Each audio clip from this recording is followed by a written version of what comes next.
bronca com a arbitragem e ainda teve que segurar o empate com o Corinthians com um jogador a menos. História de Galo, que abriu o Brasileirão fora de casa em Itaquera, em São Paulo, 0x0. Não teve gol, mas teve muita polêmica.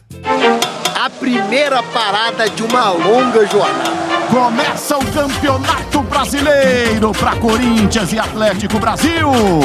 Antes da bola rolar, a cordialidade entre os adversários que só durou até o som do apito inicial.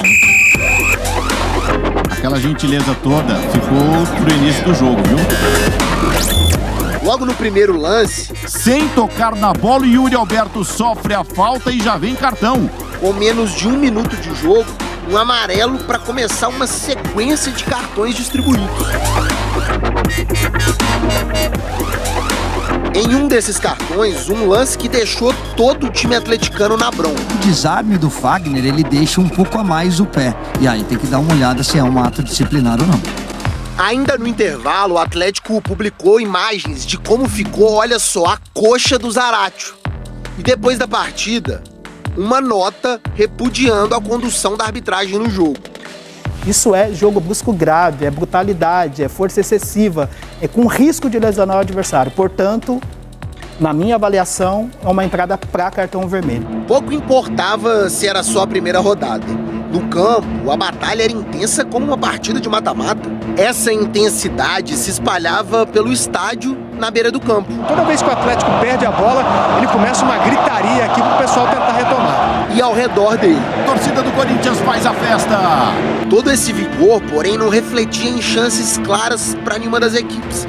Até que o torcedor atleticano teve um déjà vu.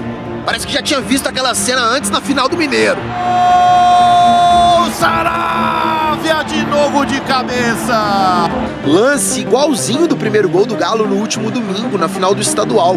Lance muito parecido com o que o Saravia fez. Só que dessa vez não valeu e o impedimento foi marcado. Chegando na marca dos 45 minutos, outra polêmica. Você lembra que o Batalha tomou cartão no primeiro lance do jogo, né?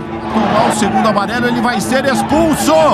O Corinthians praticamente vai jogar meio jogo com um homem a mais. Eu sinto uma, vou dizer só uma palavra, impotência, né? Eu sinto muita impotência. Eu tomo o primeiro amarelo aos 15 segundos do jogo.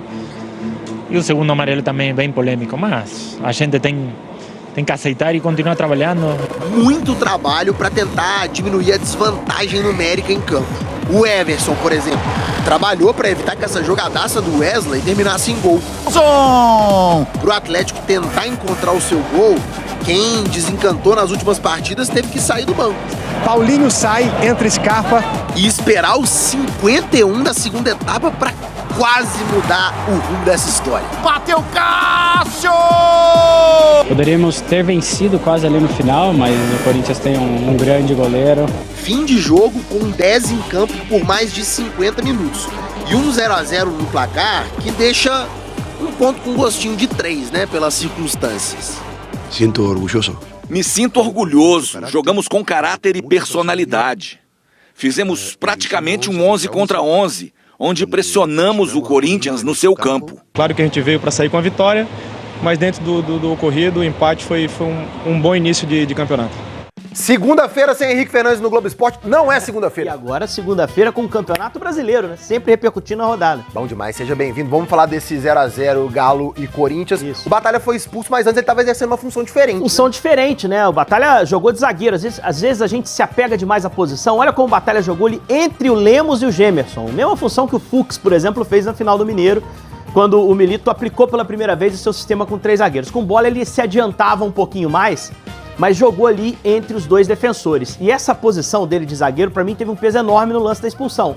Ele já tinha um amarelo logo no início do jogo, né? Tava pendurado. E ele muitas vezes tinha que marcar de perto o Yuri Alberto. Aí tem aquele enrosco, o árbitro pra mim foi muito rigoroso. Mas esse tipo de jogada, normalmente, quem se expõe mais é o zagueiro. Como o último homem, não pode deixar o atacante girar, acaba puxando. Derrubou, acho até que acertou na expulsão do Batalha o árbitro, mas a expulsão do Fagner era obrigatória. Atlético prejudicado. Ficou com a coxa toda machucada. Foi muito mal. Agora falando em coxa, vamos falar do Hulk. O Hulk saiu mais uma vez antes do final da partida e agora o Galo não estava vencendo, né? Pela primeira vez, ele é substituído com o Galo sem estar em vantagem no placar. Tava 0x0 o jogo, permaneceu 0x0. Eu acho que ele sai sempre muito sereno, tá muito claro que ele e Milito tem um acordo para ele, quando sentir um pouco mais o desgaste, ser sacado, pra evitar lesão, evitar problemas. Eu acho que é uma atitude acertada, porque na reta final da temporada o Hulk tem que estar voando e dosar um pouco mais os minutos agora pode fazer ele chegar mais forte no final. Tá certo, Henrique, vamos falar agora. Falar sobre o Atlético, que vai diminuir bastante a sua folha salarial nessa semana, cerca de R$1.600.000 a menos por mês. É que Patrick e Edenilson estão de saída do clube. Antes de gravar o vídeo, consultei uma fonte ligada ao Patrick e posso assegurar para vocês que está tudo certo entre Santos e Atlético. O negócio será em definitivo, $1.250.000, que equivale a mais ou menos R$6.400.000 por 80% dos direitos econômicos. O que falta para que esse negócio seja confirmado? Pequenos detalhes entre Santos e Patrick. Patrick ganha hoje 800 mil por mês. Na Vila Belmiro ele vai precisar aceitar uma redução salarial. É possível, inclusive, que o Galo ajude com parte dos vencimentos e a partir do ano que vem, aí sim, o Santos paga um salário cheio para o atleta. Sobre o Edenilson, volante que pertence ao Galo, contrato somente até dezembro. Há um interesse do Grêmio, o Renato Gaúcho entrou na jogada, conseguiu convencer os dirigentes do Grêmio a tocar nessa negociação e já há um acordo encaminhado, um acordo avançado entre o Grêmio e o Atlético para a transferência do Edenilson em definitivo. Então Edenilson e Patrick estão de saída, algo que era muito cobrado pelos acionistas da SAF do Galo, que a folha salarial fosse reduzida com atletas que não vêm sendo bastante aproveitados.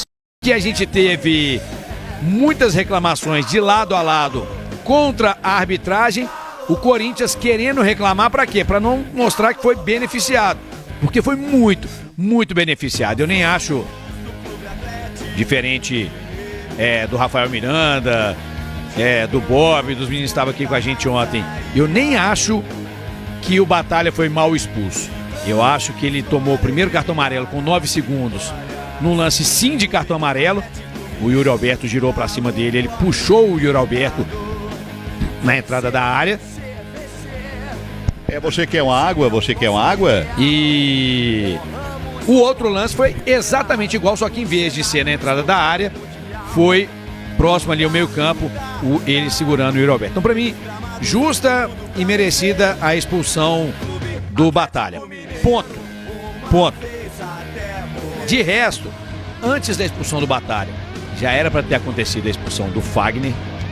O Fagner deixou todas as travas da chuteira na coxa e no joelho do Matias Zarate. O Atlético até publicou nas redes sociais dele essa imagem, uma imagem muito feia das coxas do Zarate. Coloquei no meu... Nova? Tatuagem nova que ele colocou ali no joelho? Parece uma tatu, né? Coloquei lá no meu Instagram, @IgorGalo13, para quem quiser conferir também, tá lá essa marca que ficou na perna do Zarate, e você pode inclusive admirar as coxas do Zarate. Você que é fã de coxas masculinas, ele tá ali com todas as travas da chuteira, 1, 2, 3, 4, 5, 6, 7 vergões na coxa do Zarate, nessa entrada criminosa, maldosa, do jogador mais mau caráter em campo do futebol brasileiro, do jogador mais maldoso em campo do futebol brasileiro e de um jogador que tem licença para bater. A CBF e a comissão de arbitragem dão ao Fagner licença para bater. Mais cedo ou mais tarde ele vai tirar de novo, porque já aconteceu, um companheiro de profissão dos gramados por 6, 7, 8 meses, por pura maldade, puro mau caratismo em campo. Fora de campo eu não conheço o Fagner. Dentro de campo, considero ele o jogador mais mau caráter do futebol brasileiro. Uma coisa é você entrar duro, uma coisa é você entrar firme, outra coisa é você fazer isso que ele faz sistematicamente, jogo após jogo, agredindo colegas de profissão. Isso é inaceitável. Mais do que isso, o árbitro, o senhor Yuri Ferreira da Cruz, carioca, ajudou o Flamengo, hein? Tirou 2 pontos de um concorrente direto. Na hora do lance, beleza, padrinho. Aí na correria, ele achou, pegou a bola primeiro, não viu que tinha pegado tanto na coxa do Zarate e tal. Mas depois ele viu o vergão, né, Yuri? E outra, o VAR do Daniel Pins, do Rio Grande do Sul, esse tem que ser banido do futebol. Banido do futebol, porque o que o VAR fez foi analisar, ver que o Fagner lançou o pé, as travas da chuteira na coxa do jogador do Atlético e sequer chamou o Yuri para ver na tela. Porque se o Yuri vai na tela e mantém a decisão de campo, o erro é dele, de fato.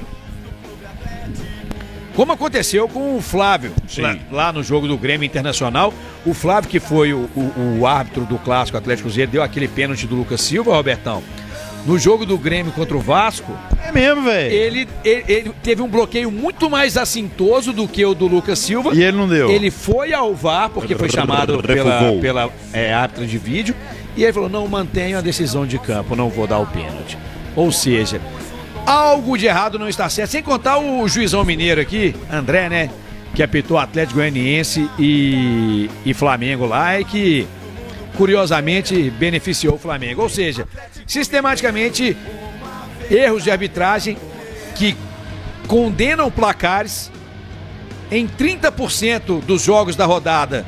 Só da primeira rodada já tivemos erros que mexeram em resultados da partida. E a CBF não faz nada, continua escalando esses juízes horrorosos. Às vezes, não é simplesmente ruindade, às vezes é orientação. Já começa também a questão da pressão em cima da arbitragem, CJ. E precisa fazer, tá? Os clubes... teve mais que pressionar, a gente precisa ter um nível bom, né? Assim, mas CJ, mas se você não consequência. Se vai ter pressão, que a arbitragem está ruim. O árbitro, ele tinha condição de apitar Atlético e Corinthians? Um jogo desse você tinha que colocar um cara mais cascudo. Porra, você tem que colocar um cara do tamanho do jogo também, né? Nada contra ele e tal, nem o conheço, inclusive. Mas a gente tá falando aqui de talvez tenha sido o principal jogo da rodada do campeonato, né? Na Atlético Corinthians, né? Talvez tenha sido o jogo mais, assim, de peso de camisa, né? Talvez um Vasco e Grêmio também tenha sido importante, mas assim, a bem da verdade é que tinha que ter um árbitro de um quilate um pouco maior para essa partida, e o Atlético tá certo em pressionar. Tem que pressionar sim, porque se o Atlético não faz, a próxima rodada é o Flamengo que vai fazer, é o Corinthians que vai fazer, não tem que ser, a diretoria do Atlético não tem que ser fofa mesmo não, tem que ser firme e tem que pegar pesado contra a arbitragem quando eles se sentirem prejudicados. E a não expulsão do Wagner, pra mim, é um negócio assim... Fagner. É um negócio assim escandaloso, senhores. Escandaloso. Eu não acho esse escândalo todo não, com todo respeito. Sério, a todo mundo que pensa. Que isso, eu acho que ele deveria ser expulso, tá? Se eu estivesse apitando o jogo, eu teria expulsado. E acho que é mais grave, pelo critério do árbitro no jogo. Porque, vamos lá,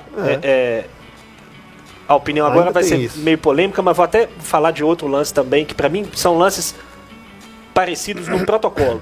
Ou deveriam, na minha opinião, ser parecidos no protocolo. Eu acho que o lance do Fagner, ele é digno de cartão vermelho. Pra mim é um cartão laranja ali, porque eu não vejo agressão. É uma entrada muito forte, mas não é uma agressão. Mas a partir do momento que ele deixa o pé, o problema ali é que o juiz estava dando cartão amarelo pra tudo, né? Ele deu muito cartão amarelo no jogo. E acho que a partir do momento que tudo é cartão amarelo, aquele lance ali tem que ser cartão vermelho.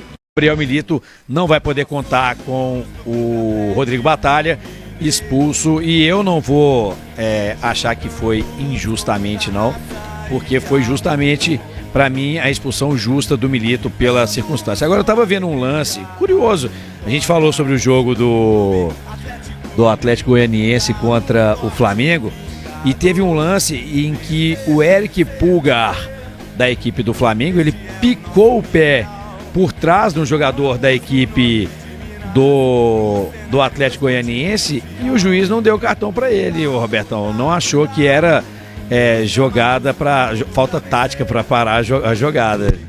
Nesse lance, inclusive, o Jair Pereira, técnico do Atlético Goianiense, foi expulso.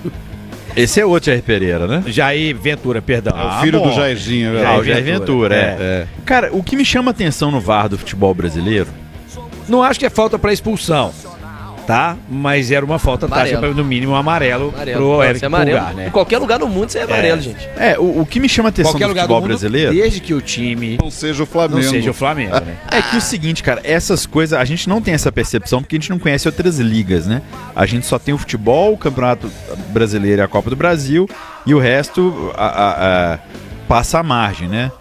Enfim, é muito feio isso. É muito feio. Tudo bem que tem outros países que tem uma liga que a gente assistindo o jogo, a gente tende a achar que é meio roubado para os times maiores, tipo Itália, por exemplo. Mas assim, isso pro futebol brasileiro é muito feio.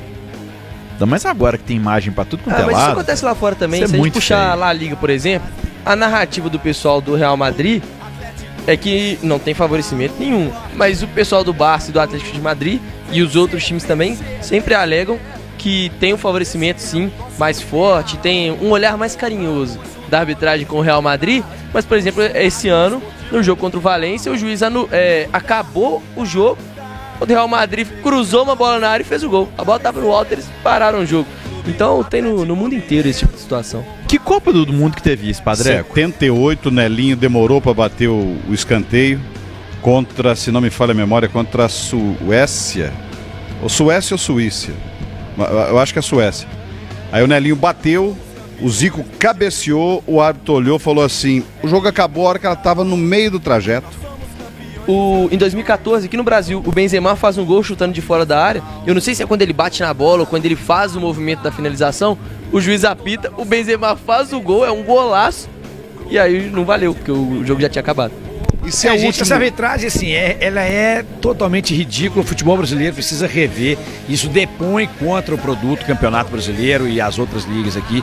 Tanto que os jogos de Libertadores a gente não vê tanta reclamação quanto tem no futebol brasileiro. Por quê? Porque a arbitragem tem outra orientação. Inclusive, muitos árbitros brasileiros atuam de forma diferente em jogos da Conmebol do que atuam no Campeonato Brasileiro. Ou seja, isso é orientação. O senhor Wilson Luiz Seneme não tem a menor condição de estar à frente da arbitragem do futebol brasileiro, tá bom? E todo mundo tá careca de saber isso, né?